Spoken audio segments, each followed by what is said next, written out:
تاجر ہے، تجارت کرنے والے کو تاجر کہا جاتا ہے، اور یہ تاجر ولیوں کی دشمنی اپنے دل میں پالتا ہے، ولی کی بارگاہ سے یہ بغض رکھتا ہے، دیکھ کر جلتا ہے ولیوں کو۔ اب ولی سے دشمنی تو کرتا ہے لیکن پالا بھی پڑ گیا اس کا اللہ کے ولی کے ساتھ۔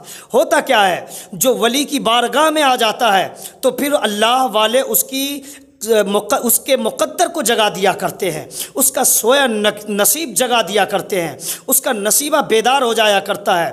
اللہ والوں کی بارگاہ میں جب کوئی پہنچ جاتا تو وہ جاتا ہے صرف جان کے ساتھ لیکن لوٹتا ہے ایمان کے ساتھ۔ اب یہ تاجر ہے، تجارت کرنے والا ہے، لیکن جمعہ کا دن آیا، اچانک مسجد میں پہنچ گیا نماز پڑھنے کے لیے۔ نماز پڑھنے کے لیے ابھی گیا تھا، ولی کی دشمنی اپنے دل میں پالتا ہے، لیکن مقابلہ ہو گیا اس بار حضرت بشر حافی سے، سامنا ہو گیا حضرت بشر حافی سے۔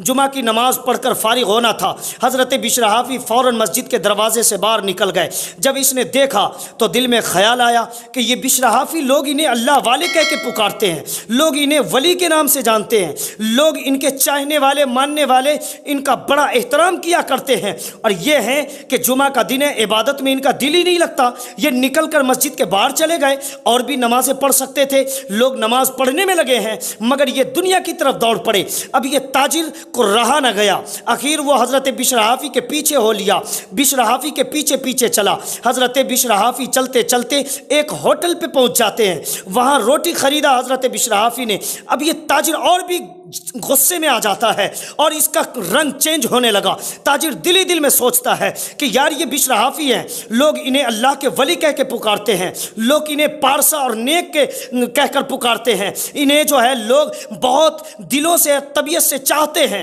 ان کو مانتے ہیں اور ان کو اللہ کا نیک بندہ ایکسیپٹ و قبول کرتے ہیں، اور ان کا حال یہ ہے کہ صرف روٹی کے چکر میں، صرف کھانے کے چکر میں یہ اللہ رب العزت کی بارگاہ سے دور آ گئے، مسجد چھوڑ کر باہر آ گئے۔ اتنی ہی بھوک لگی تھی تو مسجد گئے کیوں؟ چونکہ اب اس تاجر کے دل میں ولی کا بغض ہے تو یہ سوچتا اسی طریقے سے ہے، اس لیے کہ جس کی آنکھوں میں جو تصویر ہوتی ہے وہی نظر آتا ہے۔ اگر آنکھوں میں مصطفیٰ کی محبت ہوگی تو مصطفیٰ کی شریعت نظر آئے گی، اللہ کا خوف ہوگا تو پھر اللہ کا سجدہ نظر آئے گا، سینے میں اولیاء اعظام کی چاہت ہوگی تو اولیاء اعظام کا انعام بھی ہمیں سمجھ میں آئے گا اور ملے گا بھی۔ لیکن تاجر کے سینے میں تو ولی کی دشمنی ہے، ولیوں کی دشمنی ہے، تو ابھی اسے کیسے سمجھ میں آئے؟ آخر روٹی خریدتا دیکھ کر حضرت بشر حافی کو یہ گھبرا گیا تاجر، اور زور سے پکار کے کہا، بشر حافی اگر آپ کو روٹی ہی کھانا تھا تو پھر عبادت کر کے آتے کھاتے، صرف کھانے کے چکر میں، روٹی کے چکر میں آپ نے نمازیں چھوڑ دی ہے۔ حضرت بشر حافی نے کوئی جواب نہ دیا،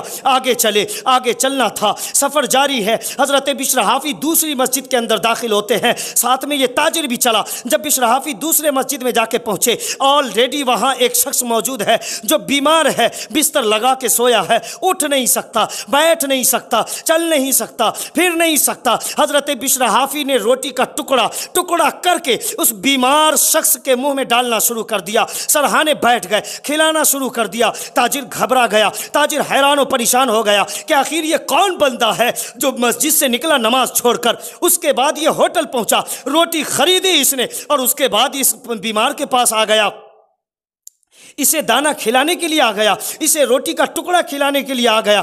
دیکھتا رہا قریب سے، لیکن اب اس کے دل میں خیال آیا کہ ذرا باہر کا ماحول دیکھوں کہ لوگوں کا ری ایکشن کیا ہے۔ اب یہ تاجر نکل کے باہر جاتا ہے، اب جو ہی باہر سے واپس لوٹنا تھا کہ اندر دیکھتا ہے حضرت بشر حافی غائب ہیں ہی نہیں۔ اب حیران و پریشان ہوا، بیمار آدمی سے پوچھنے لگا وہ کون تھے، کہاں گئے؟ اب انہوں نے بتایا کہ وہ حضرت بشر حافی ہیں، اب ہفتہ دن کے بعد آئیں گے، وہ تو بغداد تشریف لے جا چکے ہیں، تم ایک کام کرو، اگر ان سے ملاقات کرنی ہے تو تمہیں ہفتہ دن یہی رکنا ہوگا۔ اب ایک ہفتہ مکمل وہ تاجر وہی رکا۔ حضرت بشر حافی پھر نیکسٹ جمعہ، آئندہ جمعہ کو تشریف لاتے ہیں، حضرت بشر حافی کو دیکھا تو اب یہ تاجر گھبرا گیا، حیران و پریشان ہو گیا۔ حضرت بشر حافی کو دیکھ کر کہنے لگتا ہے کہ آپ کہاں چلے گئے تھے؟ ہم آپ کی تلاش و جستجو میں تھے، ہم آپ کو تلاش رہے تھے، ڈھونڈ رہے تھے۔ حضرت بشر حافی نے کہا کہ بتاؤ کیا بات ہے؟ تب اس شخص نے کہا کہ میں آپ کی دشمنی میں آپ کے پیچھے ہو لیا تھا، لیکن آپ تو اللہ کے نیک بندے نکلے۔ حضرت بشر حافی نے ان کا ہاتھ پکڑ کر